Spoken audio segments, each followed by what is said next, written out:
Hello बच्चों, class 10th से 11th में आप लोग मूव कर रहे हैं। साइंस लेने का आपने डिसीजन भी ले लिया है, या कई लोगों ने केवल डिसीजन लिया है, आगे जाके चेंज कर सकते हैं। कुछ दिन पढ़ के देखेंगे साइंस कैसी लगती है ना। तो साइंस में कुछ लोगों ने मैथमेटिक्स ऑप्ट किया है, कुछ लोगों ने बायो ऑप्ट किया है। फिजिक्स तो मैथ्स वालों को भी पढ़नी है, बायो वालों को भी पढ़नी है, ठीक है। तो फिजिक्स की शुरुआत हम कर रहे हैं। फिजिक्स की शुरुआत अपन करते हैं 11th क्लास के चैप्टर 1 से, विच इज़ फिजिकल वर्ल्ड। ये बेसिकली कोई चैप्टर ऐसे एनसीईआरटी में तो है चैप्टर 1, लेकिन ऐसा कोई चैप्टर है नहीं है, मतलब नहीं है इसका। हम 11th में, हम 12th में आगे भी फिजिक्स के अंदर क्या क्या होता है, फिजिक्स बेसिकली क्या है, फिजिक्स किस तरीके से पढ़ी जाती है, और जो सबसे इंपॉर्टेंट चीज़ फिजिक्स में जो कि 11th में 12th में BSc MSc BTech MTech PhD तक भी काम आती है, वो बेसिक चीज़ें क्या है, वो कंसेप्ट क्या है, फिजिक्स किसके ऊपर बेस्ड है, ठीक है ना। तो फिजिक्स क्या है, इसका मोटा मोटा नॉलेज, मोटा मोटा यानी कि ऊपर ऊपर से ओवरव्यू करना। जिसको फिजिक्स के बारे में कुछ भी नहीं पता, जिसको साइंस के बारे में कुछ भी नहीं पता, ऐसे किसी पर्सन को थोड़ा बहुत बताना कि भाई मैं तुझे समझाता हूं कि अगर तेरे को फिजिक्स पढ़नी पड़ेगी तो तुझे फिजिक्स में क्या क्या पढ़ना पड़ेगा। उस सबकी नॉलेज देने का जो चैप्टर है वो है चैप्टर 1 फिजिकल वर्ल्ड, ठीक है। तो physics is a branch of science, हम सब जानते हैं। फिजिक्स साइंस की एक ब्रांच है। तो हम साइंस से ही शुरू करते हैं कि व्हाट इज साइंस। तो आप लोगों ने 9th क्लास के अंदर या उससे भी पहले साइंस के बारे में पढ़ लिया होगा। हिंदी में साइंस को बोला जाता है क्या, विज्ञान। विज्ञान, या कई लोग इसको विज्ञान भी बोलते हैं। ऐसे इसको अगर तोड़ के देखा जाए, वो हिंदी के अंदर बोलते हैं संधि विच्छेद, तोड़ना, है ना। ये होता है वी प्लस ज्ञान। ज्ञान तो पता ही है सबको, नॉलेज। ज्ञान का मतलब क्या है, नॉलेज। और ये वी का यहां पर मतलब है विशिष्ट। विशिष्ट का मतलब होता है स्पेशियल, और ज्ञान का मतलब क्या है, नॉलेज। तो विशिष्ट ज्ञान ही विज्ञान है। हालांकि अपने इंग्लिश मीडियम वाले स्टूडेंट हो आप, तो मैं इंग्लिश में बता देता हूं, मतलब तो समझ में आ गया ना। व्हाट इज विज्ञान, साइंस, विशिष्ट ज्ञान। व्हाट इज विशिष्ट, स्पेशल नॉलेज, किसका, about everything. Special knowledge about everything is called science. अब स्पेशल नॉलेज क्या है, किसी भी चीज का ओवरव्यू और किसी भी चीज का डीप नॉलेज, ये दो डिफरेंस है, डिफरेंट बातें हैं, दोनों अलग अलग चीजें हैं। तो स्पेशल नॉलेज रखना वो साइंस है। और अगर किसी चीज के बारे में अपन पढ़ रहे हैं तो आप ऐसे बोल सकते हैं, systematized and organized, systematized and organized study of. किसी भी चीज की अगर आप स्टडी करते हैं, किसी भी चीज की जानकारी लेते हैं, किसी चीज को जानना चाह रहे हैं, पहचानना चाह रहे हैं कि ये है हमारे पास में, फैन चल रहा है तो क्यों चल रहा है, लाइट चल रही है स्विच ऑन करने पे क्यों चल रही है, कूलर क्यों चल रहा है, एयर कंडीशन क्यों चल रहा है, अपने किचन के अंदर जो गैस है उसके अंदर फ्लेम क्यों आ रही है, ये सब चीज़ों के आगे आप एक क्वेश्चन मार्क लगा देते हो कि ऐसा क्यों। फिर आप उसके बारे में जानने की कोशिश करते हो। तो एक तो केवल ओवरव्यू ले लेते हो, कुछ लोग उसके अंदर डीप में जानकारी चाहते हैं, डीप में पढ़ना। लेकिन डीप में भी कैसे पढ़ना, सिस्टमेटाइज एंड ऑर्गेनाइज नॉलेज या ऑर्गेनाइज स्टडी, किसकी, ऑफ एवरीथिंग, या स्पेशली अगर बोल दें of various natural phenomenon, of various natural phenomenon. Systematized and organized study of various natural phenomenon is called science. यह है साइंस का मतलब किसी भी चीज को जानना तो है, लेकिन सिस्टमेटिक और ऑर्गेनाइज्ड तरीके से जानना है, अस्त व्यस्त तरीके से नहीं जानना है। सिस्टमेटिक समझते हैं ना, कमरे के अंदर आप स्कूल से घर पे आए, अपने रूम के अंदर गए, शर्ट खोल के इधर फेंका, पैंट खोल के उधर फेंकी, शूज कहीं जा रहे हैं, शॉक्स कहीं जा रहे हैं, ये अस्त व्यस्त तरीका है। सिस्टमेटिक का मतलब प्रॉपर, शर्ट की जहाँ जगह है वहाँ उसको रखा, शूज़ की जगह पे शूज़ को रखा, ये सिस्टमेटिक चीज़ है, किसी काम को सिस्टमेटिक तरीके से करना। तो जब आप किसी अपने नेचुरल फिनोमिनन क्या है, अपने आसपास जो भी चीज़ अपन देख पा रहे हैं, अपन सुन पा रहे हैं, अपन टच कर पा रहे हैं या अपन फील कर पा रहे हैं, ये सब नेचुरल चीज़ें हैं जो अपने आसपास है। तो अपने आसपास मुझे दिखता है कि सनराइज होता है मॉर्निंग में, शाम को सनसेट होता है, बारिश के दिनों में रेनबो दिखता है। तो रेनबो क्यों दिखता है, तो रेनबो की स्टडी करना, लेकिन बेसिक तरीके से, सिस्टमेटिक और ऑर्गेनाइज तरीके से। रेनबो क्या है, कैसे बनता है, कितने टाइप्स होते हैं, ये सिस्टमेटिक तरीके से उसको पढ़ना इज कॉल्ड साइंस। साइंस पढ़ने वाले स्टूडेंट के पास में कुछ स्पेशल क्वालिटी होनी चाहिए। जैसे 10th के बाद बच्चे कंफ्यूज हो जाते हैं, 10th की एग्जाम दी, अब आप कंफ्यूज हो, सर मैं साइंस लूँ, सर मैं कॉमर्स लूँ, सर मैं आर्ट्स लूँ, क्या लूँ? तो हम आपको कहते हैं या कोई भी आपको कहता है कि जिसमें तेरा इंटरेस्ट हो वो तू ले ले। तो यही तो बड़ी बात है, इंटरेस्ट क्या है वही तो पता नहीं चलता है। फिर अगला क्वेश्चन आता है, सर मुझे कैसे पता कि मेरा इंटरेस्ट किस में है? किसी को अपना खुद का इंटरेस्ट पता करना ही सबसे बड़ा टास्क है जीवन में। लाइफ में आप क्या बनना चाहते हैं पता ही नहीं है। मेरा इंटरेस्ट है वो बन जाऊंगा, किस में इंटरेस्ट है बस यही तो नहीं पता कि इंटरेस्ट किस में है। ये इंटरेस्ट कैसे पता किया जाता है, ये सबसे बड़ा क्वेश्चन मार्क है। तो बाकी लाइफ का क्या इंटरेस्ट है वो तो मैं नहीं बता सकता, लेकिन साइंस पढ़ने के लिए जरूरी क्या है वो मैं आपको बता देता हूं। फिर आप सोचना कि आपके अंदर वो क्वालिटी है कि नहीं। अगर आप साइंस पढ़ना चाहते हैं तो साइंस पढ़ने के लिए एक क्वालिटी होनी चाहिए सबके अंदर। अगर वो क्वालिटी आप में है तो आप साइंस पढ़ने के लायक हैं, या आप साइंस पढ़ पाएंगे, आपको साइंस में इंटरेस्ट आएगा, आप 11th 12th आगे सर्वाइव कर लेंगे साइंस के अंदर। तो साइंस पढ़ने वाले स्टूडेंट के अंदर क्या चीज होनी चाहिए, एक साइंटिफिक एटीट्यूड होना चाहिए। क्या होना चाहिए बेटा? Scientific attitude. अब एटीट्यूड सुन करके मजा आ गया, एटीट्यूड तो मेरे में बहुत है, ऐसे कॉलर ऊपर करके एटीट्यूड, बेटा ये एटीट्यूड नहीं है।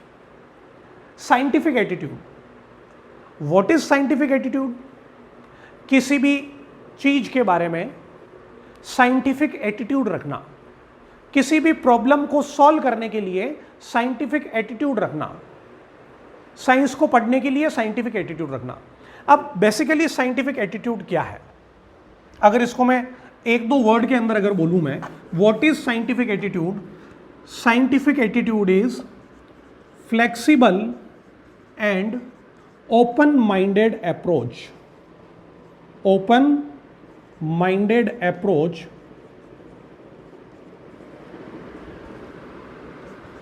For problem solving.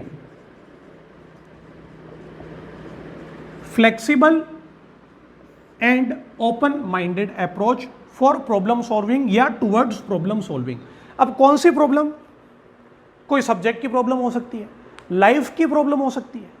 Daily life के अंदर अपन सुबह से शाम तक बहुत सारे काम करते हैं, उसमें कोई प्रॉब्लम आ गई, उस प्रॉब्लम को सोल्व करना है। सोल्व करने के लिए अपना माइंड फ्लेक्सिबल है क्या? फ्लेक्सिबल यानी कि लचीलापन, अपन किसी चीज पे अड़े हुए नहीं है कि ऐसा है तो ऐसा ही है, अड़े हुए नहीं है, फ्लेक्सिबल है।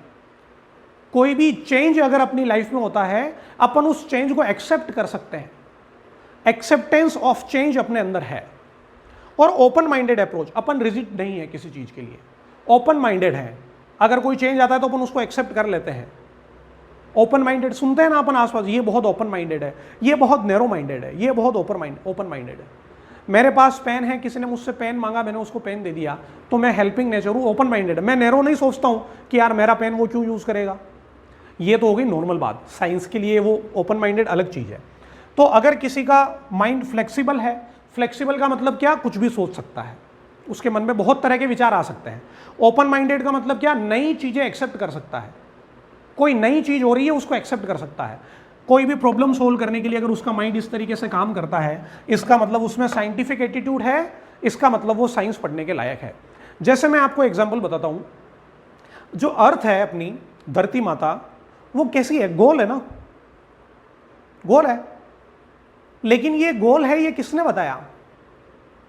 किसी साइंटिस्ट ने बताया होगा। लेकिन उससे पहले आपको कहानियां ध्यान होगी, मैं कोई साइंटिस्ट का नाम नहीं ले रहा हूं अभी, लेकिन आपको ध्यान है, आप सब जानते हैं, किसी साइंटिस्ट ने बताया उसके पहले दुनिया ये मानती थी कि जो अर्थ है वो चपटी है, अर्थ फ्लैट है।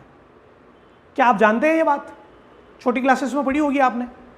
अर्थ फ्लैट है, अर्थ चपटी है, शायद किसी रिलीजियस बुक में ऐसा लिखा हुआ है, ठीक है। तो अब लोग रिजिड है उसको मानने के लिए। मैंने कहीं पर पढ़ लिया कि अर्थ चपटी है, अर्थ फ्लैट है। मेरे को मेरे पापा ने, पापा को उनके पापा ने, उनके पापा ने, उनके पापा ने, सालों से चली आ रही एक परंपरा है कि भाई अर्थ चपटी है, अर्थ फ्लैट है। तो मैंने अपने दिमाग में उस रिजिडिटी को बसा लिया, रिजिड हो गया मैं। मैं नैरो माइंडेड हूं कि अर्थ, इसने मुझे कह दिया कि अर्थ अगर फ्लैट है, चपटी है तो है। फिर कोई साइंटिस्ट आया, उस साइंटिस्ट ने बहुत सारे एक्सपेरिमेंट किए, उस एक्सपेरिमेंट के अंदर बहुत सारी प्रॉब्लम्स आई। प्रॉब्लम सॉल्व तब हो रही थी कि अर्थ को गोल मान लिया जाए। फिर उसने अर्थ को गोल माना, गोल मानने के बाद में उसने एक्सपेरिमेंट किया, उसने प्रूव कर दिया कि अर्थ गोल है, उसको रिजल्ट क्लियर मिल गया। फिर उसने लोगों को बताया कि अरे भाई तुम लोग अर्थ को चपटी बोल रहे हो, अर्थ को फ्लैट बोल रहे हो, अर्थ फ्लैट नहीं है, अर्थ तो गोल है। तो माना कि 100 जने थे, लाखों करोड़ों लोग थे, मैं तो 100 का एग्जांपल ले रहा हूं, 100 जने थे, उसमें से 10 लोगों ने बोला कि अच्छा अर्थ गोल है तो प्रूफ दे, अगर तेरा प्रूफ सही होगा तो हम मान लेंगे। हम ये मानने के लिए तैयार हैं कि अर्थ गोल है, पहले समझा तो सही। लेकिन बाकी के जो 90 लोग थे वो सुनने को ही तैयार नहीं। हम तो जमाने से, सालों सालों से, सदियों से सुनते आ रहे हैं कि अर्थ चपटी है, अर्थ फ्लैट है। तूने अर्थ को गोल बोल कैसे दिया? हम इस चीज को एक्सेप्ट ही नहीं कर सकते कि अर्थ गोल है, हम नहीं सुन सकते कि अर्थ गोल है। यानी कि ऐसे लोगों का माइंड फ्लेक्सिबल नहीं है। किसी ने कोई नई बात बताई तो उनका ओपन माइंड नहीं है, वो उसको एक्सेप्ट नहीं कर पा रहे हैं, ठीक है ना।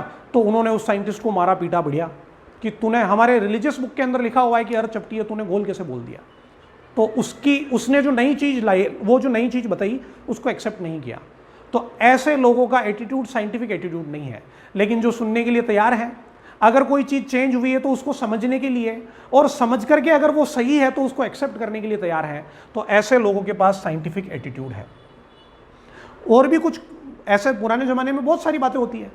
कुछ लोग ऐसा कहते थे कि अर्थ के चारों तरफ सन घूमता है, अर्थ के चारों तरफ सन घूमता है, जबकि वास्तव में क्या है? अर्थ सन के चारों तरफ घूमती है।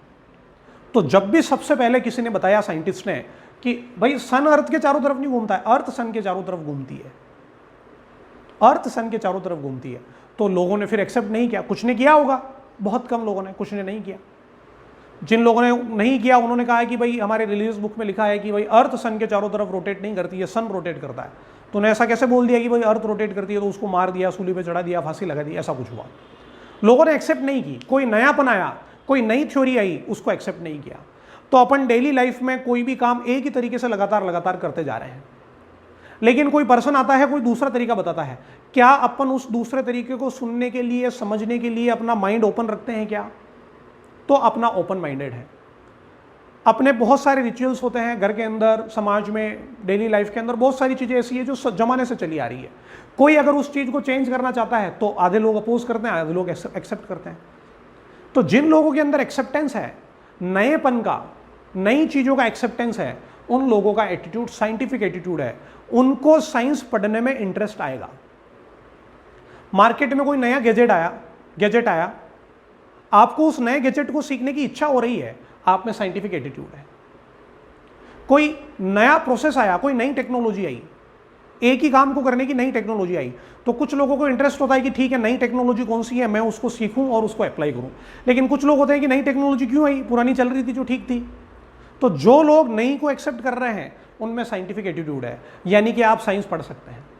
तो ऐसे लोग, अब आप देख लो, अपने आप को सोच लो, अगर आपकी ओपन माइंडेड और फ्लेक्सिबल अप्रोच है तो आपको साइंस में इंटरेस्ट आएगा, आपने साइंस सब्जेक्ट सही लिया है, ठीक है। तो what is scientific attitude? Flexible and open minded approach towards problem solving. What is next? Next is scientific approach. इसको साइंटिफिक मेथड भी बोल सकते हैं। अब साइंटिफिक एटीट्यूड तो है आप में, अब ये साइंटिफिक अप्रोच क्या है या साइंटिफिक मेथड क्या है? किसी भी चीज को स्टेप बाय स्टेप सिस्टमेटिक तरीके से करना is scientific method.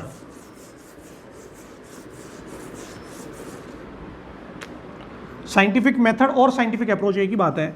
Step by step and systematic approach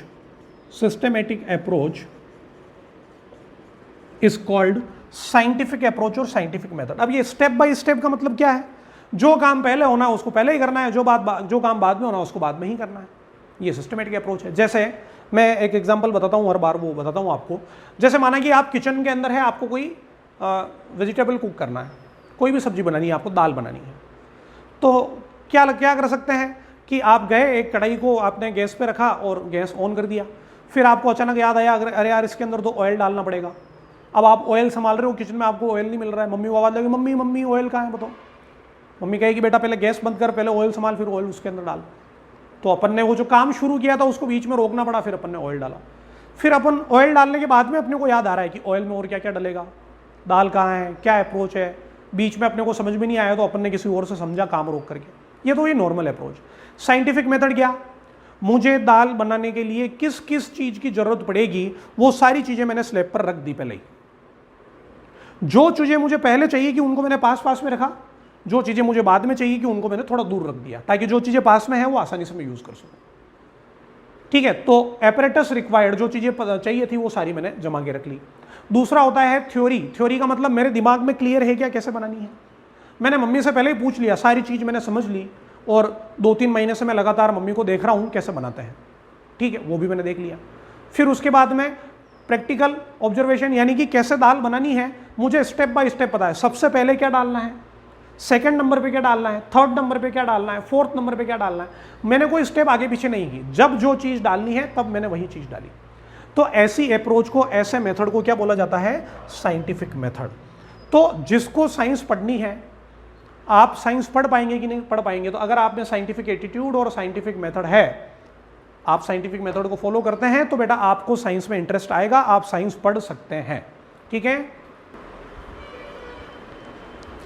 तो साइंस, साइंटिफिक एटीट्यूड, मेथड पढ़ने के बाद में अपन आते हैं फिजिक्स पे। अपन फिजिक्स पढ़ने वाले हैं। तो फिजिक्स क्या है, तो साइंस की बहुत सारी ब्रांचेस होती है, biological science, physical science. Physical science में भी केमिस्ट्री, फिजिक्स और ऐसी बहुत सारी, केमिस्ट्री के अंदर फिर और ब्रांचेस। तो साइंस की इनफाइनाइट ब्रांचेस है, उसमें से एक है physics. Physics is the king of science, ऐसा बोला जाता है।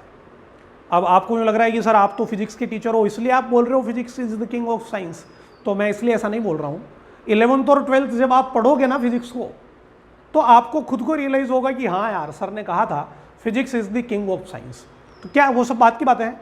फिजिक्स क्या है वो अपन देखते हैं। Physics is the study of nature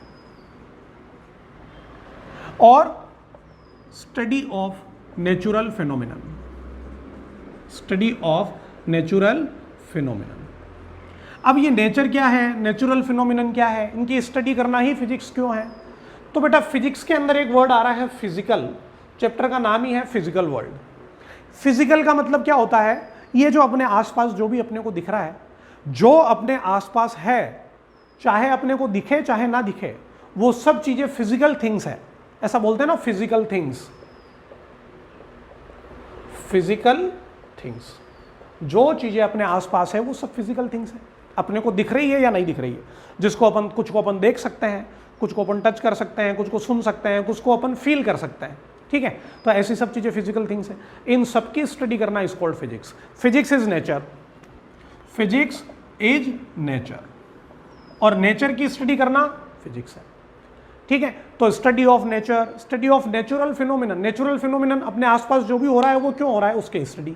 ठीक है, तो अगर एग्जैक्ट में बोलूं तो study of basic laws of nature is called physics. Nature के अंदर जितने भी बेसिक लॉज हैं उनकी स्टडी करने को अपन बोलते हैं फिजिक्स। आसान सी बात हो गई है ना। अगर मैं बहुत ज़्यादा आसानी से समझाऊं तो मैंने बोला कि ये जिस अपने आसपास जो भी चीज़ें हैं जिसको अपन देख सकते हैं, टच कर सकते हैं, फील कर सकते हैं, सुन सकते हैं, उनकी स्टडी करना, वो क्यों हो रही है उसका कोई लॉ होगा, उस लॉ की स्टडी करना इज कॉल्ड फिजिक्स। अब फिजिक्स पढ़ने के लिए जब अपन फिजिक्स पढ़ेंगे तो पूरी फिजिक्स 2 फंडामेंटल प्रिंसिपल पे बेस्ड है। तो इतनी देर जो अपन ने पढ़ा है उसके बाद एक बहुत इंपॉर्टेंट टॉपिक आता है जो कि एग्जाम में आने लायक है। जैसे आपके जो स्कूल एग्जाम्स होते हैं उसके अंदर आता है, तो स्टार पॉइंट बना के लिख रहा हूं मैं, 2 fundamental principles in physics. 2 fundamental principles in physics. Physics की स्टडी किन 2 प्रिंसिपल पे बेस्ड है। स्टडी ऑफ फिजिक्स किन 2 प्रिंसिपल पे बेस्ड है। ठीक है, तो पहला प्रिंसिपल है यूनिफिकेशन और दूसरा प्रिंसिपल है reductionism. First principle is unification and second principle is reductionism. अब ये यूनिफिकेशन क्या है? यूनिफिकेशन का मतलब होता है यूनिफाई करना। यूनिफाई करना, यूनिफाई का मतलब ये यूनिवर्ड का मतलब क्या होता है? यूनिटी। यूनिटी यानी कि एक, सारी चीजें एक चीज पे डिपेंड होती है, उसको यूनिफाई करना या यूनिफिकेशन करना बोलते हैं। कैसे सारी चीजें एक तरीके से या एक चीज से एक्सप्लेन कर सकते हैं? जैसे एग्जांपल बताता हूं मैं, ये पेन को मैंने यहां से छोड़ दिया तो पेन नीचे गिरा। पेन नीचे गिरा, इस चीज को आप कौन से लॉ से एक्सप्लेन करोगे? न्यूटन्स लॉ ऑफ ग्रेविटेशन से। लॉ ऑफ ग्रेविटेशन से एक्सप्लेन करोगे। अरे भाई पेन को यहां से छोड़ दिया, पेन नीचे गिर गया, पेड़ से एप्पल नीचे गिरा, कोई भी चीज को छोड़ते हैं तो नीचे की तरफ जाती है। कौन से लॉ से अपन इस चीज को एक्सप्लेन करते हैं? लॉ ऑफ ग्रेविटेशन से।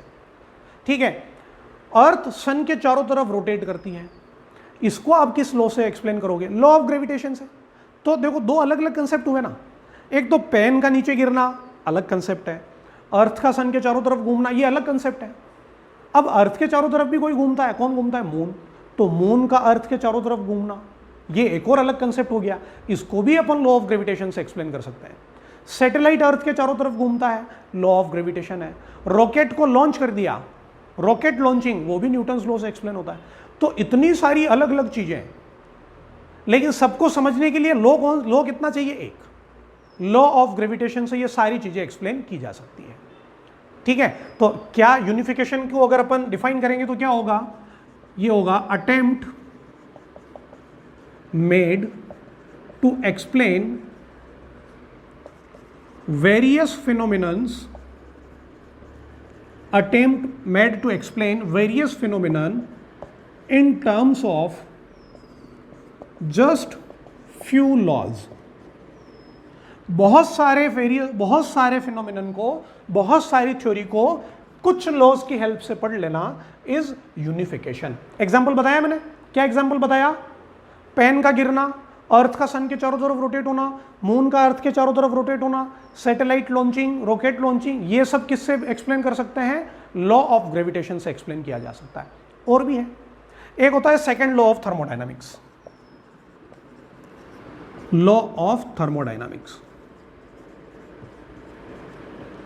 जहां पर भी अपन हीट और वर्क की बात करेंगे, हीट से वर्क या वर्क से हीट की बात करेंगे, वहां पर अपन थर्मोडायनामिक्स का लॉ से अपन उसको एक्सप्लेन कर सकते हैं। जैसे हाथों को रब किया, हाथों को रब किया तो अपन ने वर्क किया, अपन वर्क कर रहे हैं ना, काम कर रहे हैं, तो जैसे अपन ने वर्क किया तो हीट जनरेट हुई है, हाथ लगा करके देखो हीट जनरेट हो गई, तो वर्क हीट के अंदर कन्वर्ट हुआ। कौन से लॉ से एक्सप्लेन करेंगे? Law of thermodynamics. ठीक है, किसी ऑब्जेक्ट को आप जमीन पे ऐसे रब करो तो वो ऑब्जेक्ट गर्म हो जाएगा, हीट जनरेट हुई, तो वर्क करने पे हीट जनरेट हुई।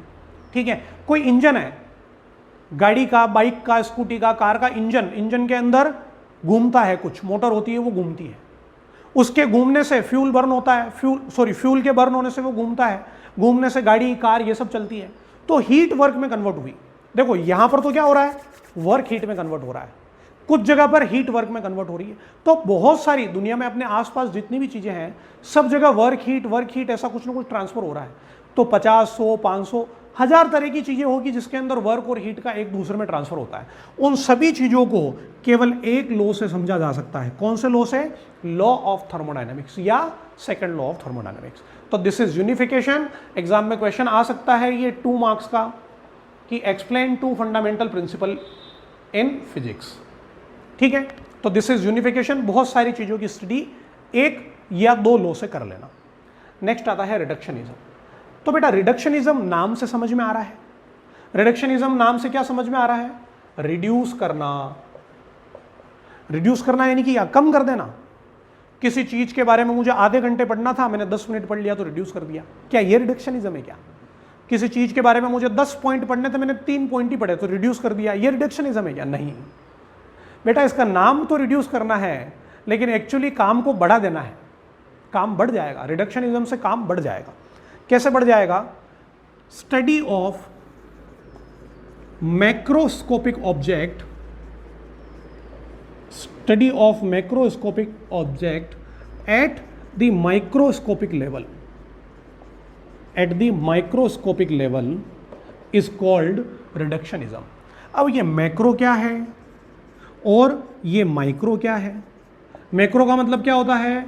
लार्ज सिस्टम, बड़ा सिस्टम, बहुत बड़ा सिस्टम, ह्यूज सिस्टम। लेकिन माइक्रो क्या होता है? Very small system, very small object, very small particle. तो किसी भी बड़ी चीज की स्टडी छोटे लेवल तक जाकर के करना, बहुत छोटे लेवल तक जाके करना।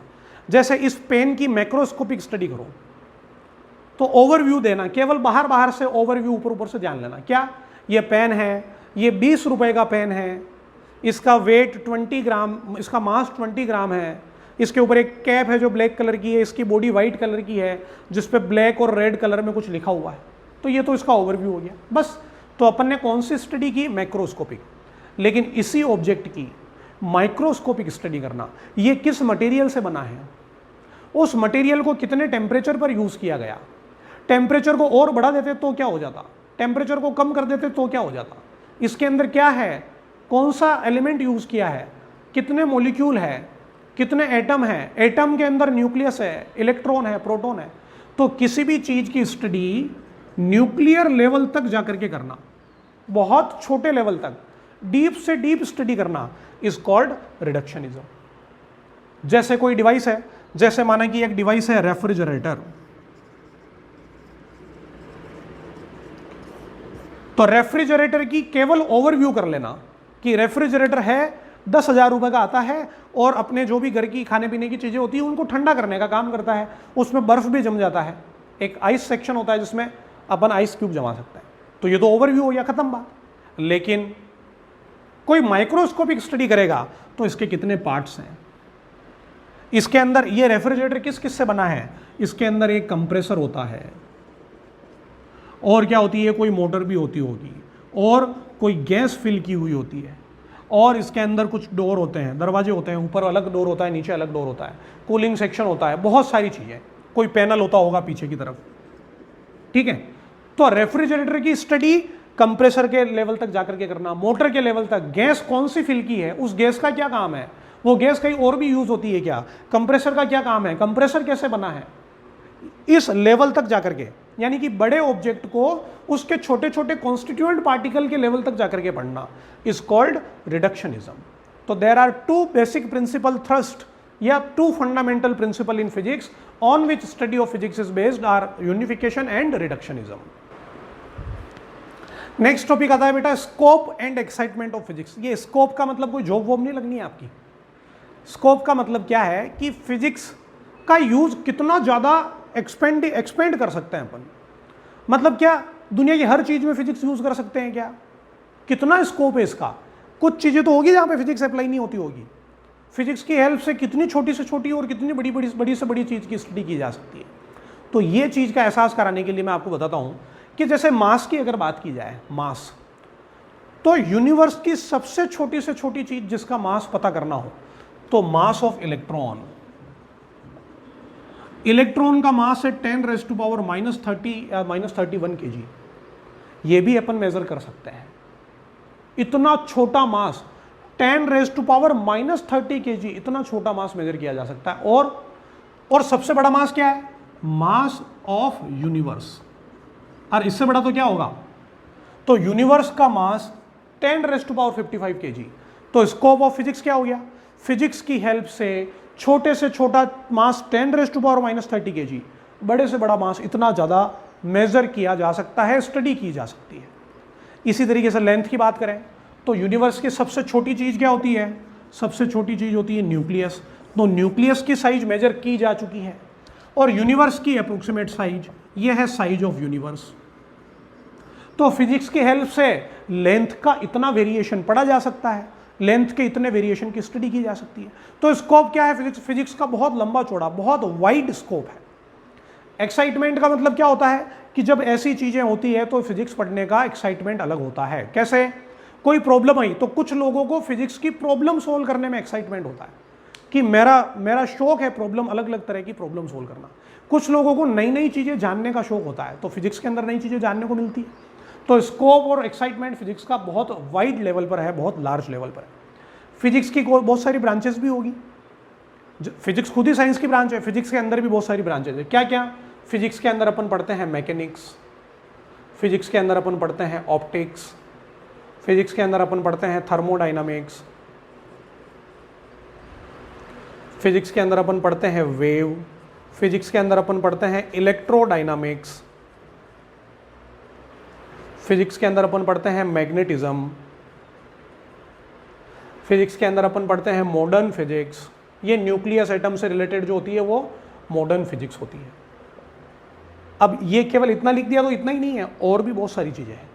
तो ब्रांचेस ऑफ फिजिक्स का मतलब क्या, दुनिया की जितनी भी चीज़ें हैं उनको बहुत सारी ब्रांचेस में डिवाइड करके अपन फिजिक्स के अंदर पढ़ते हैं। मैकेनिक्स का मतलब क्या, पार्टिकल के ऊपर फोर्स कितना लगा, मास कितना है, ऊपर से छोड़ा तो नीचे गिरा, नीचे गिरने पे कितने टाइम में नीचे गिरा, नीचे गिरते टाइम उसकी वेलोसिटी कितनी थी, कितनी स्पीड से ऊपर फेंकेंगे तो रुक करके वापस आएगा, ये सारी बातें मैकेनिक्स के अंदर आती है।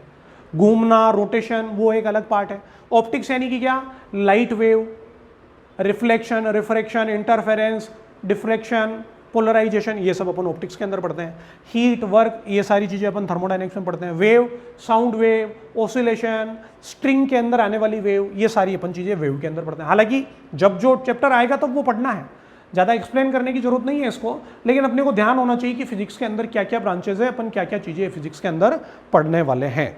ठीक है, नेक्स्ट अपन देखते हैं बेटा physics in relation to society. Society यानी कि अपने आसपास जो समाज है, लोग हैं, दुनिया में रहने वाले लोग हैं, उनके लिए फिजिक्स ने क्या किया। तो फिजिक्स ने लोगों का सामाजिक जीवन अच्छा कर दिया, सोशल लाइफ लोगों की अच्छी कर दी। फिजिक्स की वजह से सोसाइटी को, समाज को क्या क्या मिला, बहुत सारी चीज़ें मिल गई है। क्या क्या मिला, याद करो, बहुत जमाने पहले, बहुत सालों पहले एक जगह से दूसरी जगह तक अगर कोई इंफॉर्मेशन सेंड करनी होती थी तो क्या करते थे। वो मूवीज में आपने देखा है कि कबूतर बेचते थे, है ना। हालांकि वो तो मूवीज में था, बेचते भी थे, लेकिन और भी बहुत सारे तरीके थे। जैसे मैं आपको 2-3 तरीके एक्सप्लेन करता हूँ। क्या होता था कि लोग ऐसे दूर दूर रहते थे, अपन जैसे इतनी हाई डेंसिटी में नहीं रहते थे, तो उनके पास एक बड़ा सा ढोल होता था। तो एक आदमी ऐसे ढोल बजाता था, आधा किलोमीटर दूर आवाज जाती थी। उसके ऊपर कोड होते थे कि मैं इस तरीके से बजाऊंगा तो इसका मतलब यह है, इस तरीके से बजाऊंगा तो उसका मतलब यह है। हर चीज के मतलब होते थे। तो जैसे उसको कुछ कहना है तो बुक के अंदर, मतलब बुक वगैरह तो क्या होती थी, उनको पता होता था कि भाई इस बात का इस तरीके से अपन एक्सप्लेनेशन करेंगे। तो उसने कोई बात बताई ढोल पे, आधा किलोमीटर दूर किसी ने सुनी, उसको और आगे ट्रांसफर करनी है तो फिर वो वहां पर ढोल बजाएगा, फिर आधे किलोमीटर दूर जाएगी, फिर ऐसे ऐसे करते करते कोई बात एक जगह से दूसरी जगह तक पहुंचती थी। फिर धीरे धीरे चेंज होने लगे, घोड़े आने लगे। तो कोई एक पर्सन होता था जो घोड़े पे बैठ करके कोई इन्फॉर्मेशन लेकर के किसी दूसरी जगह जाता था, उसको वो बात बोलता था, फिर बोल करके वापस आता था। तो इन्फॉर्मेशन भेजना एक बहुत बड़ा टास्क था। फिर क्या हुआ, फिर धीरे धीरे टेक्नोलॉजी आई। उससे पहले तक भी लेटर लिखते थे, पोस्ट करते थे। लेटर 2 दिन, 5 दिन, 10 दिन बाद किसी जगह पर पहुंचता था। फिर वो उसको पढ़ते थे, फिर उसका जवाब देते थे, फिर वो जवाब 10 दिन बाद वापस उसके घर पे आता था। फिजिक्स ने लोगों की लाइफ को आसान कर दिया। फिजिक्स ने सोसाइटी को बहुत ज़्यादा योगदान दिया है। क्या, फिजिक्स की हेल्प से टेलीफोन बन गया, मोबाइल बन गया। उससे क्या होता है, अपन जब चाहे तब किसी से बात कर सकते हैं। फोन लगाया, बात हो गई। तो जो काम पहले 2-2, 5-5, 10-10 दिन में होता था, मैंने कोई बात भेजी है तो 10 दिन बाद पहुंच रही है, वहां से कोई बात 10 दिन बाद आ रही है ना। तो फिजिक्स की वजह से सोसाइटी को क्या फायदा हुआ, on the spot at a time, जैसे अपने को बात करनी है वैसे बात अपन कर पा रहे हैं। तो टेलीफोन का डेवलपमेंट, मोबाइल का डेवलपमेंट, फैक्ट्स का डेवलपमेंट, ये सारी चीज़ों के डेवलपमेंट से फिजिक्स ने सोसाइटी के लोगों का काम आसान कर दिया। ऐसे बहुत सारी चीज़ें हैं। जैसे दूसरा एग्जाम्पल है रेडियो, टेलीविज़न। अगर दूर की खबरें सुननी हो तो क्या किया जाए, पता ही नहीं चलती थी पहले तो। अमेरिका में क्या हो रहा है, अपने अमेरिका है भी है कि नहीं वो नहीं पता चलता था। फिर पता चला कि अमेरिका है तो वहाँ की खबरें नहीं आती थी। फिर फिजिक्स की वजह से लोगों को एक जगह से दूसरी जगह के हालचाल, खबरें पता चलने लगी, समाचार, न्यूज़ पता चलने लगे। तो पहले रेडियो से पता चलते थे, फिर टेलीविज़न से पता चले। आज अपन किसी भी चीज़ को लाइव देख सकते हैं। लोगों को इंतजार नहीं करना पड़ता किसी चीज़ को देखने के लिए, लाइव देखा जा सकता है। तो फिजिक्स ने समाज के लोगों को क्या अच्छा काम दिया, रेडियो और टेलीविज़न दिया, जिसकी वजह से अपन लाइव न्यूज़ सुन सकते हैं, लाइव न्यूज़ देख सकते हैं, बहुत सारा एंटरटेनमेंट कर सकते हैं। तो इन सब चीज़ों के डेवलपमेंट से सोसाइटी का काम, सोसाइटी की लाइफस्टाइल, लोगों की लाइफस्टाइल, जीवन जीने का स्तर ऊपर उठ गया। और लॉन्चिंग ऑफ सैटेलाइट, पहले पता ही नहीं चलता था कि आंधी तूफान बरसात कब आने वाला है। अभी अपने को राजस्थान में पता चल जाता है, मुंबई में पता चल जाता है कि 3 दिन बाद कोई तूफान है जो इधर आने वाला है, अगर वो मुड़ जाएगा तो नहीं आएगा, बाकी आएगा। 4 दिन बाद से बारिश होना शुरू हो जाएगी, 15 दिन बाद से बहुत तेज धूप पड़ेगी। ये सब कैसे पता चल रहा है? पहले लोगों को पता नहीं चलता था, तो लोग असमंजस में रहते थे। किसानों को पता नहीं चलता था कि कब खेत में बीज बोना है। वो किसान खेत में बीज बो देता था, बारिश आते आते 1 महीना हो जाता था, बीज सूख जाता था, खराब हो जाता था। लेकिन सैटेलाइट की लॉन्चिंग से मौसम की जानकारी होती है। अब मौसम विभाग बताता है किसानों को कि भाई 15 दिन बाद बारिश आने वाली है, तो आप बीज 12 दिन बाद ही बोना, ठीक है, ताकि उनके बीज खराब नहीं होते। तो समय समय पर, टाइम पे मौसम की जानकारी, एनवायरनमेंट की इंफॉर्मेशन अपने को मिलती रहती है। तो सैटेलाइट के लॉन्चिंग से सोसाइटी को बहुत सारे फायदे हुए। फिर पहले ट्रेन चलती थी तो कोयले से चलती थी, कोयले को जलाते थे, जलाने से हीट निकलती थी, हीट से वर्क होता था। गाड़ी चल रही है तो फ्यूल से, पेट्रोल डीजल से, लेकिन कोयला, पेट्रोल, डीजल ये सब लिमिटेड है, खत्म हो जाएंगे। तो लोगों की लाइफ बाद में कितनी मुश्किल होगी जब ये सब चीज़ें खत्म हो जाएगी। तो लोगों की लाइफ आसान हो, उसके लिए क्या करना? इन सब चीज़ों को ख़त्म नहीं करना। और इन सब चीज़ों को ख़त्म नहीं करना तो क्या करना? अल्टरनेटिव सोर्स यूज़ करना। जैसे सोलर एनर्जी कभी ख़त्म नहीं होनी है, विंड एनर्जी कभी ख़त्म नहीं होनी है, तो अल्टरनेटिव सोर्स यूज़ करना। तो ये सारे फिजिक्स के सोसाइटी को दिए गए योगदान हैं। सोसाइटी की लाइफस्टाइल बहुत अच्छी हो गई फिजिक्स की वजह से, उसके एग्जाम्पल है ये। तो physics in relation to society, physics ने सोसाइटी के लिए क्या क्या कर दिया। Next topic is physics in relation to technology. Physics के हेल्प से टेक्नोलॉजी कैसे सुधरी, टेक्नोलॉजी का एडवांसमेंट कैसे हुआ, वो अपन देखते हैं। जैसे फिजिक्स ने सोसाइटी को टेलीफोन दे दिया, तो टेलीफोन से लोग बात कर रहे हैं, ठीक है, बात कर रहे हैं, तो सोसाइटी का काम क्या आसान हो गया कि भाई एक पर्सन दूसरे पर्सन से उसी टाइम की बात उसी टाइम पे कर रहा है। लेकिन टेक्नोलॉजी की वजह से क्या हुआ? टेक्नोलॉजी की वजह से जो टेलीफोन था वो मोबाइल के अंदर कन्वर्ट हुआ, तो फिर लोग मोबाइल से बात करने लगे। फिर उसमें टेक्नोलॉजी सुधरी तो मोबाइल से मैसेज भेजने लगे। फिर उसमें टेक्नोलॉजी सुधरी तो मोबाइल से वीडियो कॉल भी होने लगी। फिर टेक्नोलॉजी सुधरी तो मोबाइल से कॉन्फ्रेंस वीडियो कॉल, 10 जने एक साथ, 15 जने एक साथ, ये सारी चीज़ें होने लगी। और अभी और भी बहुत सारी चीज़ें होने वाली है मोबाइल से। तो फिजिक्स की वजह से, फिजिक्स की स्टडी की वजह से टेक्नोलॉजी का एडवांसमेंट हो रहा है। भाई बात तो अपन टेलीफोन से भी कर ही रहे थे, अपना काम था कि भाई बात करना, वो टेलीफोन से भी हो रही थी, लेकिन इतनी सारी चीज़ें टेक्नोलॉजी की वजह से सुधरी। और अपना काम था इलेक्ट्रिसिटी जनरेट करना, तो इलेक्ट्रिसिटी तो स्टीम इंजन से भी बन रही थी, जो पावर प्लांट होता है, थर्मल पावर प्लांट।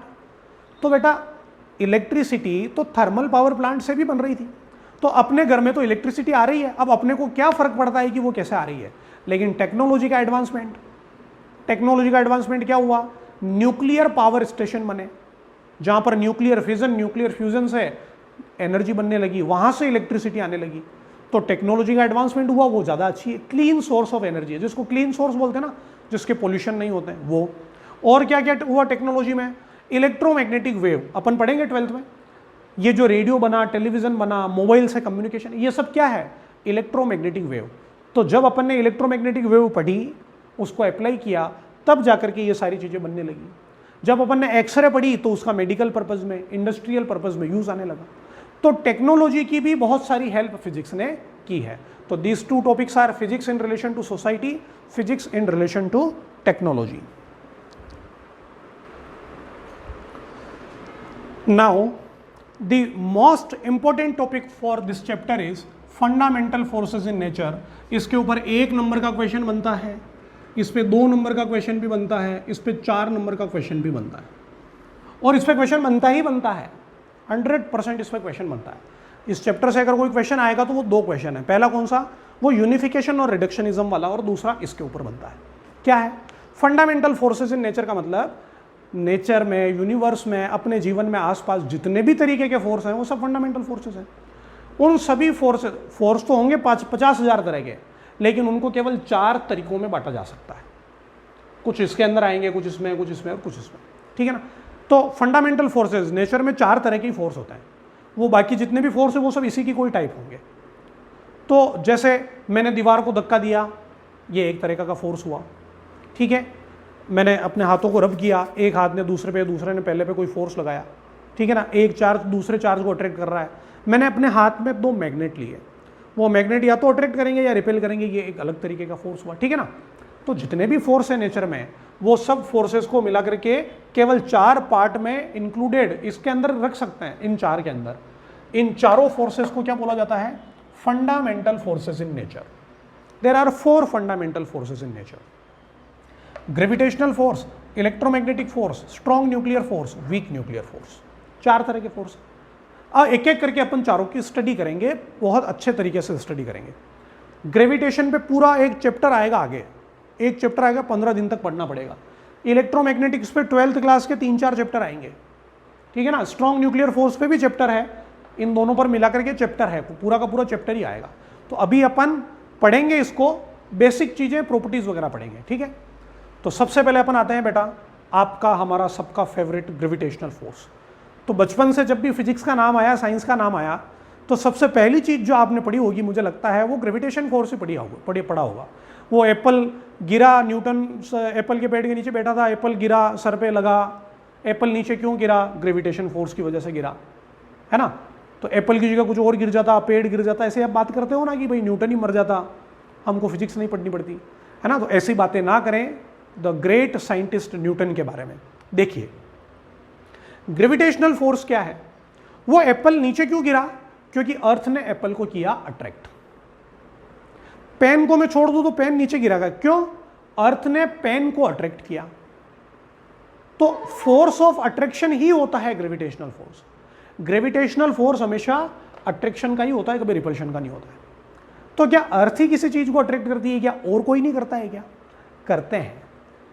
क्या सन अर्थ को अट्रैक्ट करता है क्या? हां, करता है। सन अर्थ को अट्रैक्ट करता है, यानी कि ग्रेविटेशनल फोर्स केवल अर्थ नहीं लगाती है, ग्रेविटेशनल फोर्स सन भी लगाता है। क्या ग्रेविटेशनल फोर्स मून भी लगाता है क्या? हां, लगाता है।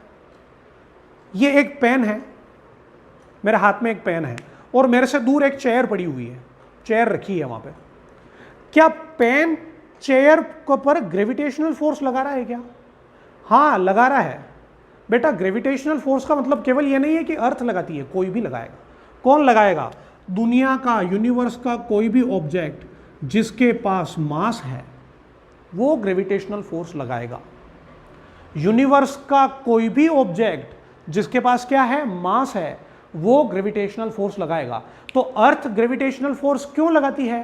क्योंकि अर्थ का मास है, अर्थ के पास मास है। सन क्यों लगाता है ग्रेविटेशनल फोर्स? सन के पास मास है। मून क्यों लगाता है? मून के पास मास है। पेन ग्रेविटेशनल फोर्स क्यों लगाएगा? पेन के पास मास है। तो जिस ऑब्जेक्ट के पास मास है वो ग्रेविटेशनल फोर्स लगाएगा। और किस पे लगाएगा? किसी पे भी लगाएगा। जिसके पास मास है उस पर फोर्स लगाएगा। एक मास दूसरे मास पर ग्रेविटेशनल फोर्स लगाता है तो दूसरा भी पहले पे लगाएगा। कुल मिलाकर के दुनिया का कोई भी मास किसी भी मास पर ग्रेविटेशनल फोर्स लगाता है। कोई पर्सन मून पे गया, मून पे उसका कोई सामान गिर गया वहां पर, तो ये पेन मून पे रखे हुए उस सामान को अट्रैक्ट करेगा। तो क्यों नहीं वो सामान इधर आ रहा है? क्यों नहीं वो ऑब्जेक्ट इधर आ रहा है? क्योंकि फोर्स बहुत वीक है। मेरे हाथ में पेन है, यहां साइड में चेयर रखी हुई है, तो पेन चेयर को अट्रैक्ट कर रहा है। तो चेयर पास में क्यों नहीं आ रही है? क्योंकि फोर्स वीक है, इसलिए चेयर नहीं आ रही। चेयर भी पेन को अट्रैक्ट कर रही है, तो पेन क्यों नहीं चेयर के पास जा रहा है? क्योंकि फोर्स वीक है। इस पेन को अर्थ अट्रैक्ट कर रही है ग्रेविटेशन से। क्या पेन भी अर्थ को अट्रैक्ट कर रहा है क्या? हाँ, अर्थ पेन को अट्रैक्ट कर रही है, पेन भी अर्थ को अट्रैक्ट कर रहा है। लेकिन पेन तो अर्थ के पास चला जाता है, लेकिन अर्थ पेन के पास नहीं आती है। क्यों? क्योंकि पेन को मूव कराने के लिए जितना फोर्स चाहिए उतना अर्थ ने लगा दिया, लेकिन अर्थ को खींचने के लिए जितना फोर्स चाहिए उतना पेन नहीं लगा पाया। ये बात समझ में आ रही है क्या? तो ग्रेविटेशन फोर्स कौन लगाता है? जिस ऑब्जेक्ट के पास में मास है वो लगाता है। किस पे लगाता है? जिस पे मास है उस पे लगाता है। तो the force of attraction between the two bodies by virtue of their masses is called gravitational force. तो एक ऑब्जेक्ट है m1 कहीं भी रखा हुआ है, दूसरा ऑब्जेक्ट m2 कहीं भी रखा है, दोनों के बीच की डिस्टेंस है r, तो जो m1 ऑब्जेक्ट है ये m2 को अपनी तरफ अट्रैक्ट करेगा, force on object 2 due to 1, और जो m2 है वो m1 को अपनी तरफ अट्रैक्ट करेगा, फोर्स ऑन 1 ड्यू टू 2। दोनों फोर्स का मैग्नीट्यूड बराबर होगा, न्यूटन थर्ड लॉ पढ़ा है ना एक्शन रिएक्शन वाला, तो दोनों के बीच में लगने वाला force G m1 m2 by r square होगा, जहां पर G को यूनिवर्सल ग्रेविटेशनल कांस्टेंट बोलते हैं, चैप्टर में पढ़ेंगे, अभी ज्यादा दिमाग नहीं लगाना। तो दो मास के बीच में लगने वाला फोर्स है G m1 m2 by r square, ठीक है। This is the formula for gravitational force between the two object by virtue of their masses. अब पढ़ते हैं अपन इसकी प्रॉपर्टीज ऑफ ग्रेविटेशनल फोर्स क्या है। सबसे पहली property, it is always attractive. दो मास ग्रेविटेशनल फोर्स की वजह से एक दूसरे को अट्रैक्ट ही करेंगे, रिपेल नहीं करेंगे, पास ही बुलाएंगे। अर्थ पेन को पास ही बुलाएगी, दूर नहीं भेजेगी। तो gravitational force is always attractive. Gravitational force is the weakest force in the universe. Nature में जितने भी तरीके के फोर्सेस हैं उनमें सबसे वीक फोर्स ग्रेविटेशनल फोर्स है, सबसे कम स्ट्रेंथ का है। तभी तो ये पेन उस चेयर को अट्रैक्ट नहीं कर पा रहा है। अपने घर में बहुत सारी चीजें रखी हुई है, सोफा रखा हुआ है, सोफे के पास टेबल है, सोफा और टेबल एक दूसरे को अट्रैक्ट कर रहे हैं, तो पास पास में नहीं जा रहे हैं। क्यों? वीक है फोर्स, इसलिए नहीं जा रहे हैं। सोफे को मूव कराने के लिए जितना फोर्स चाहिए उतना नहीं लग रहा है, लग तो रहा है लेकिन फोर्स जरूर लग रहा है। तो it is the weakest force. It obeys inverse square law.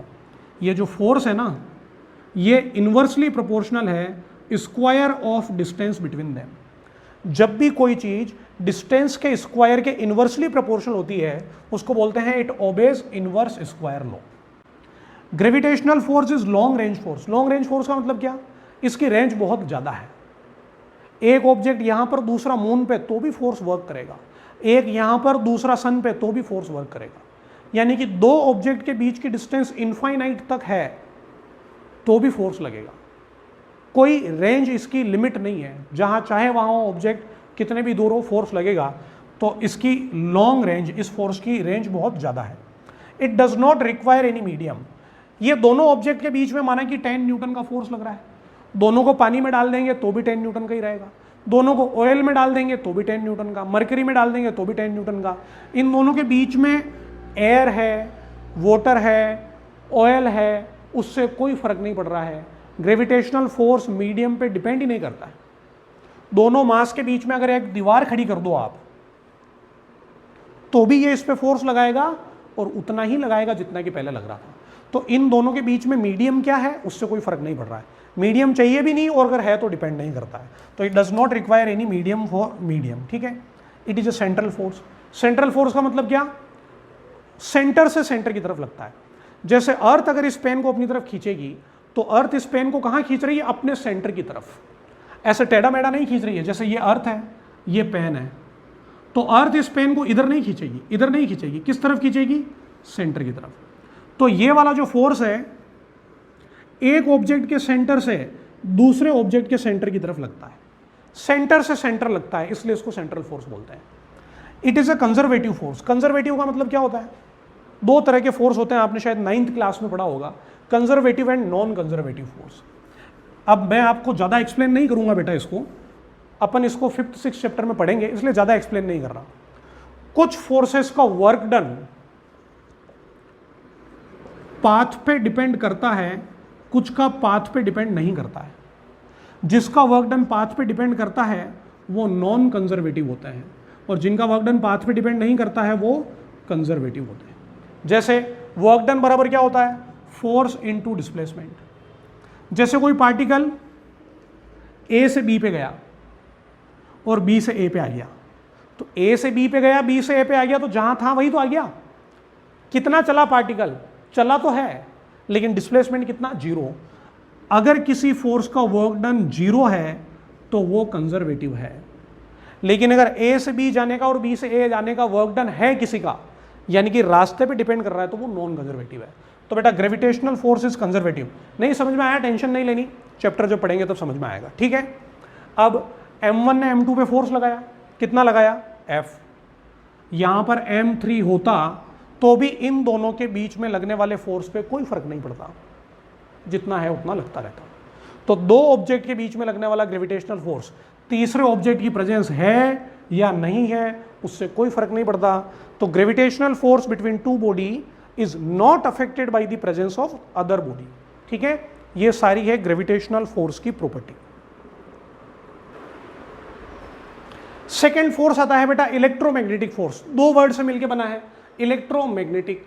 Electro का है इलेक्ट्रोस्टैटिक फोर्स, मैग्नेटिक का मतलब है मैग्नेटिक फोर्स। इलेक्ट्रोस्टैटिक फोर्स किसके बीच में लगेगा? चार्जेस के बीच में। मैग्नेटिक फोर्स किसके बीच में लगेगा? मैग्नेट के बीच में। अरे भाई दो मैग्नेट को पास लाएंगे तो अट्रैक्ट या रिपेल होंगे, वो मैग्नेटिक फोर्स है। और चार्ज के ऊपर जो फोर्स लगेगा वो इलेक्ट्रोस्टैटिक फोर्स। कंबाइनली इन दोनों को इलेक्ट्रोमैग्नेटिक फोर्स कहा जाता है। क्या है इसका मतलब? दो चार्ज है, एक चार्ज है Q1 एक Q2, दोनों के बीच की डिस्टेंस है R, तो ये दोनों एक दूसरे को अट्रैक्ट भी कर सकते हैं, रिपेल भी कर सकते हैं। इन दोनों के बीच में फोर्स लगेगा K Q1 Q2 by R square. यहाँ पर K का मतलब है इलेक्ट्रोस्टैटिक कांस्टेंट, नहीं समझ में आएगा, मुझे पता है 12th क्लास में आएगा समझ। कुल मिलाकर के दो चार्ज के बीच में फोर्स लगता है इलेक्ट्रोस्टैटिक फोर्स, और दो मैग्नेट के बीच में फोर्स लगता है मैग्नेटिक फोर्स। ठीक है, बस इतना ध्यान रखना। ठीक है, अब बात करते हैं अपन इसकी प्रॉपर्टीज की। इलेक्ट्रोस्टैटिक फोर्स की प्रॉपर्टी क्या है? तो ये जो लिखी हुई है ये ग्रेविटेशनल की प्रॉपर्टी है जो पहले लिखी थी। अब अपन देखते हैं इलेक्ट्रोमैग्नेटिक की। ग्रेविटेशनल फोर्स हमेशा अट्रैक्टिव था, लेकिन electromagnetic it can be attractive और रिपल्सिव। ये अट्रैक्टिव भी हो सकता है, रिपल्सिव भी हो सकता है। पता है आपको कैसे? Similar charges repulsion, opposite charges attraction. तो अट्रैक्शन का भी है, रिपल्शन का भी है। इसी तरीके से नॉर्थ नॉर्थ पोल में रिपल्शन, लेकिन नॉर्थ और साउथ पोल में अट्रैक्शन। तो electromagnetic force can be attractive और रिपल्सिव, बोथ दोनों तरीके का हो सकता है। फिर ग्रेविटेशन के लिए अपन ने लिखा था कि gravitation is the weakest force in universe, लेकिन इलेक्ट्रोमैग्नेटिक तो वीकेस्ट नहीं है। और वीकेस्ट तो एक ही होगा ना, इलेक्ट्रोमैग्नेटिक उससे स्ट्रॉन्ग है। कितना स्ट्रॉन्ग है वो लिख लेते हैं।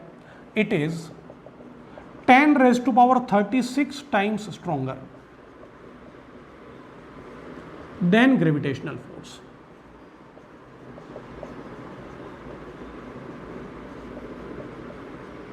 ग्रेविटेशनल फोर्स से स्ट्रॉन्ग है, और कितना गुना स्ट्रॉन्ग है? 10⁻36 times. Gravitational force obeys inverse square law, ये भी कर रहा है। देखो F जो है वो डिस्टेंस के स्क्वायर के इनवर्सली प्रोपोर्शनल, तो ये भी कर रहा है। इनवर्स स्क्वायर लॉ ये भी फॉलो कर रहा है। Gravitational force long range force था, ये भी है। इनफाइनाइट डिस्टेंस तक भी दो चार्जेस है तो फोर्स लगेगा, तो it is also long range force. It does not require any medium, ये इसके लिए भी मीडियम नहीं चाहिए। जैसे ग्रेविटेशन के लिए मीडियम नहीं चाहिए था, वैसे इसके लिए भी नहीं चाहिए, लेकिन ये मीडियम पे डिपेंड करता है। बेटा ग्रेविटेशन फोर्स मीडियम पे डिपेंड नहीं कर रहा था, ये करता है। एक मास और दूसरे मास के बीच में दीवार खड़ी कर दी तो जितना फोर्स पहले लग रहा था उतना ही लगता था। दो मास को पानी में डाल दिया तो फोर्स उतना ही लगता था, लेकिन यहाँ ऐसा नहीं है। इन दोनों को अगर पानी में डाल दिया तो फोर्स चेंज हो जाएगा, दोनों के बीच में दीवार खड़ी कर दी तो फोर्स चेंज हो जाएगा। यानी कि इन दोनों चार्ज के बीच में या मैग्नेट के बीच में जो फोर्स लगता है वो मीडियम पे डिपेंड, मीडियम की जरूरत नहीं है लेकिन मीडियम पे डिपेंड करता है। तो it does not require any medium but depends on medium, अलग अलग मीडियम में अलग अलग फोर्स होगा। Next central force. Gravitational force central था, ये भी है, सेंटर से सेंटर तक लगेगा। कंजर्वेटिव है, ये भी है। ग्रेविटेशनल कंजर्वेटिव था, ये भी कंजर्वेटिव है। और लास्ट प्रॉपर्टी भी सेम है। ग्रेविटेशनल फोर्स जो था, दो ऑब्जेक्ट के बीच में लगने वाला फोर्स तीसरे की प्रेजेंस से इफेक्ट नहीं होता था, यहां पर भी ऐसा ही है। इलेक्ट्रोमैग्नेटिक फोर्स दो चार्ज के बीच में लग रहा है, अब तीसरा चार्ज यहां आ जाएगा तो भी इन दोनों के बीच का फोर्स चेंज नहीं होगा। इसके होने या ना होने से इन पर लगने वाले फोर्स पे कोई फर्क नहीं पड़ेगा। तो क्या लिखेंगे? Electromagnetic force between two body is not affected by the presence of other body. ठीक है, तो वीडियो पॉज करके ये सारे नोट्स लिखने हैं बेटा आपको, है ना। वीडियो पॉज करिए टाइम पे और नोट्स लिखते जाइए। Next force is strong nuclear force. Strong nuclear force कहां लगेगा? बेटा आप एक चीज नोट करो कि प्रोटॉन पर पॉजिटिव चार्ज और प्रोटॉन पर पॉजिटिव चार्ज, दो प्रोटॉन पे पॉजिटिव चार्ज होता है, क्या दो प्रोटॉन कभी पास पास में रह सकते हैं क्या? नहीं, क्योंकि दोनों के बीच में क्या है? रिपल्शन। लेकिन एक न्यूक्लियस के अंदर तो बहुत सारे प्रोटॉन साथ साथ में रहते हैं। तो सभी प्रोटॉन के बीच में रिपल्शन है, फिर भी शायद सभी प्रोटॉन एक साथ रह रहे हैं, यानी कि जरूर कोई दूसरा फोर्स है जो इनको बांध के रख रहा है, क्योंकि बेटा रिपल्शन से तो ये दूर चले जाते हैं। रिपल्शन कौन सा फोर्स है? Repulsion is electromagnetic force. अगर प्रोटॉन और प्रोटॉन के बीच में केवल इलेक्ट्रोमैग्नेटिक फोर्स ही होता तो वो कभी जिंदगी में पास नहीं आ सकते, न्यूक्लियस के अंदर रह ही नहीं सकते थे, क्योंकि रिपल्शन है। इसका मतलब कोई दूसरा एक और फोर्स है जो इनको बांध के रख रहा है, वो फोर्स है स्ट्रॉन्ग न्यूक्लियर फोर्स। तो स्ट्रॉन्ग न्यूक्लियर फोर्स क्या है? ऐसा स्ट्रॉन्ग फोर्स जो प्रोटॉन और न्यूट्रॉन को न्यूक्लियस के अंदर बाइंड करके बांध के रखता है। भाई प्रोटॉन में रिपल्शन है तो वो भाग जाएंगे दूर दूर, फिर भी उनको पकड़ के रखा है, फिर भी उनको बांध के रखा है। इसका मतलब बहुत ज़्यादा मजबूत फोर्स है ये। कोई पर्सन दम लगा करके जाना चाह रहा है, पर आपने उसको इस तरीके से पकड़ रखा है कि वो जाना तो चाह रहा है लेकिन जा नहीं पा रहा है। क्या वो पर्सन जाने के लिए फोर्स लगा रहा है क्या? हाँ लगा रहा है। क्यों नहीं जा पा रहा है? क्योंकि आपने उससे भी ज़्यादा फोर्स लगा रखा है। क्या दो प्रोटॉन के बीच में रिपल्शन है क्या? हाँ है, इलेक्ट्रोमैग्नेटिक रिपल्शन। फिर भी ये दूर नहीं जा रहे, क्यों? क्योंकि इससे इलेक्ट्रोमैग्नेटिक रिपल्शन से भी ज़्यादा बड़ा, ज़्यादा स्ट्रॉन्ग न्यूक्लियर फोर्स है जो न्यूक्लियस के अंदर प्रोटॉन को बांध के रखता है। तो वेरी सिंपल, न्यूक्लियस के अंदर बहुत सारे प्रोटॉन को बांध के रखने का जो फोर्स काम करता है वो स्ट्रॉन्ग न्यूक्लियर फोर्स। अब आते हैं इसकी प्रॉपर्टी पे। स्ट्रॉन्ग न्यूक्लियर फोर्स की क्या प्रॉपर्टी है? Properties of strong nuclear force. Strong nuclear force, electromagnetic attractive और रिपल्सिव था, तो स्ट्रॉन्ग न्यूक्लियर फोर्स भी अट्रैक्टिव और रिपल्सिव दोनों तरीके का होता है। अट्रैक्टिव कब है, रिपल्सिव कब है, वो मैं बता देता हूं आपको। पहले दूसरे पॉइंट एक्सप्लेन करते हैं, फिर मैं अट्रैक्टिव रिपल्सिव आऊंगा। ये वाला फोर्स सबसे ज्यादा स्ट्रॉन्गेस्ट फोर्स है। It is the strongest force in nature. It is the strongest force in nature.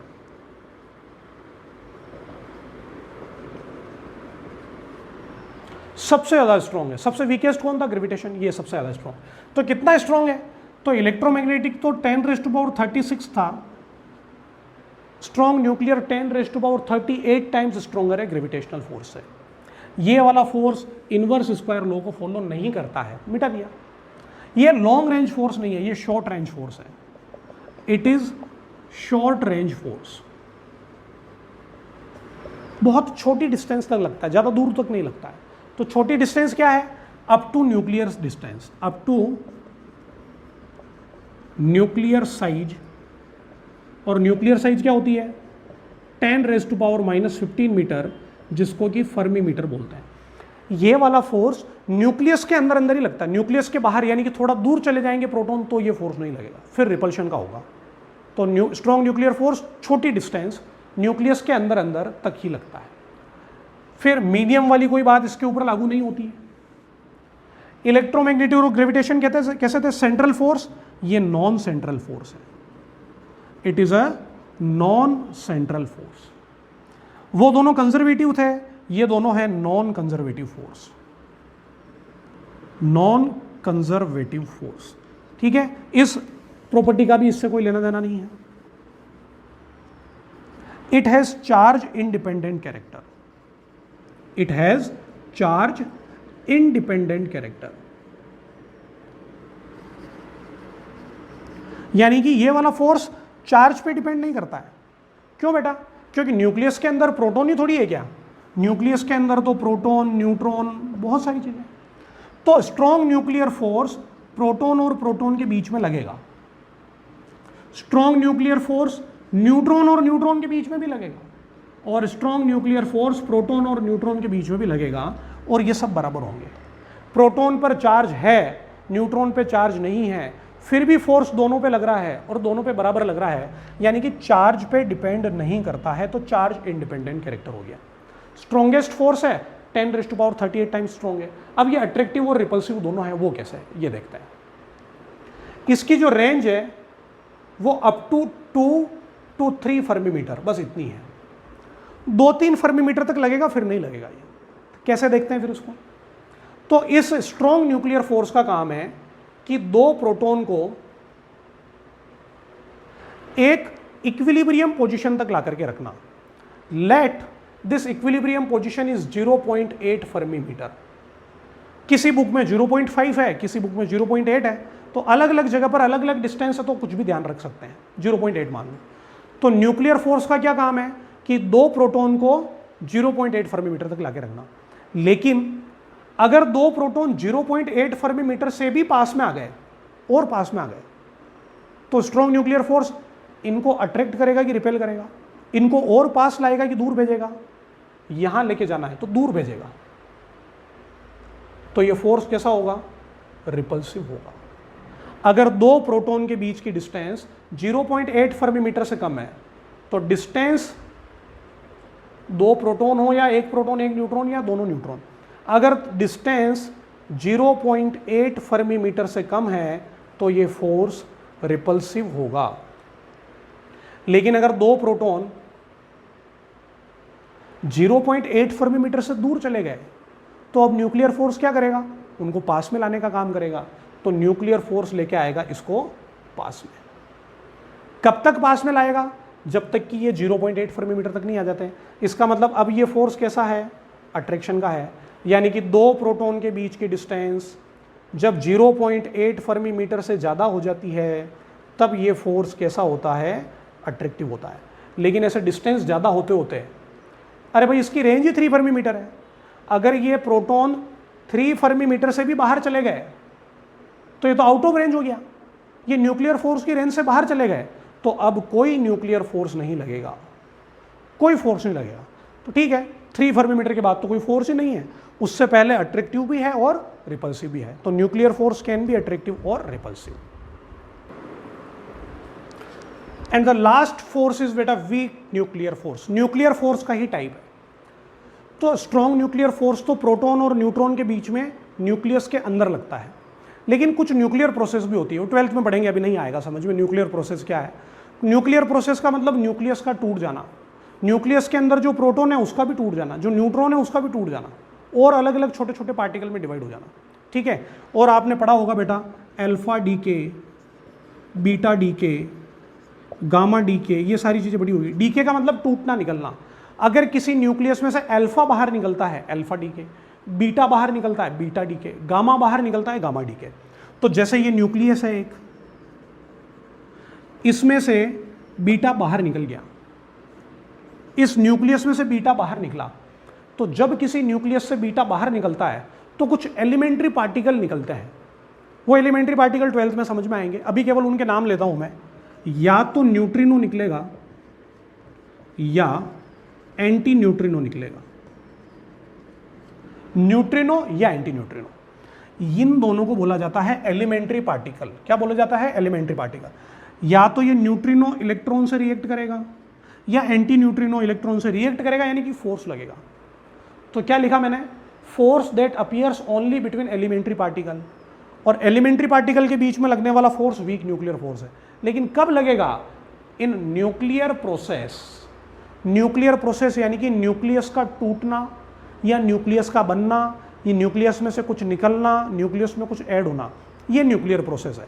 ऐसी प्रोसेस के अंदर न्यूट्रिनो या एंटी न्यूट्रिनो एलिमेंट्री पार्टिकल होते हैं, इनके बीच में या इलेक्ट्रॉन के बीच में जो फोर्स लगता है वो वीक न्यूक्लियर फोर्स होता है। ठीक है, अब ये वीक तो है, लेकिन ग्रेविटेशनल फोर्स से 10⁻25 टाइम्स स्ट्रॉन्गर है। जैसे strong nuclear force short range force था, ये भी शॉर्ट रेंज फोर्स है, न्यूक्लियस के अंदर अंदर ही लगता है। अरे भाई न्यूक्लियर प्रोसेस है तो न्यूक्लियस के अंदर ही लगेगा। ये नॉन सेंट्रल है, नॉन कंजर्वेटिव है। तो सबसे आसान, सबसे छोटू सा फोर्स है वीक न्यूक्लियर फोर्स। अगर इन चारों फोर्स का आपस में रेशियो निकाला जाए तो gravitational force to weak nuclear force to electromagnetic force to strong nuclear force का अगर रेशियो देखें, अगर ग्रेविटेशनल फोर्स 1 न्यूटन है तो वीक न्यूक्लियर फोर्स इससे 10⁻25 टाइम्स ज़्यादा होगा, इलेक्ट्रोमैग्नेटिक फोर्स 10⁻36 टाइम्स ज़्यादा होगा, और स्ट्रॉन्ग न्यूक्लियर फोर्स 10⁻38 टाइम्स ज़्यादा होगा। ये मोस्ट इंपॉर्टेंट रिलेशन हो गया। अगर आप इसका उल्टा रेशियो लो डिक्रीजिंग ऑर्डर में, ये जी कैपिटल स्मॉल कैसा भी लिख दो, तो अगर स्ट्रॉन्ग न्यूक्लियर फोर्स 1 न्यूटन है तो इलेक्ट्रोमैग्नेटिक इससे कम होगा। कितना कम है बेटा? 36 और 38 100 का फर्क है, यानी कि ये 100 गुना कम है। 100 गुना कम है यानी कि 10⁻⁻² टाइम। फिर ये वीक न्यूक्लियर स्ट्रॉन्ग से कितना कम है? 13 टाइम कम है, यानी कि 10⁻⁻30।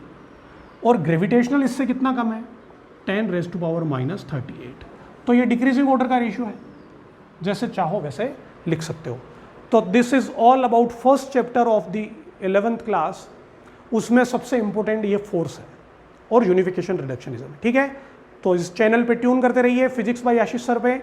मैं आपको इसके ऊपर सेकंड चैप्टर के वीडियो भी जल्दी अपलोड करूंगा, आप इसके ऊपर देखते रहिए, सब्सक्राइब कर लें, नोटिफिकेशन आपको मिलेगा। Okay bye.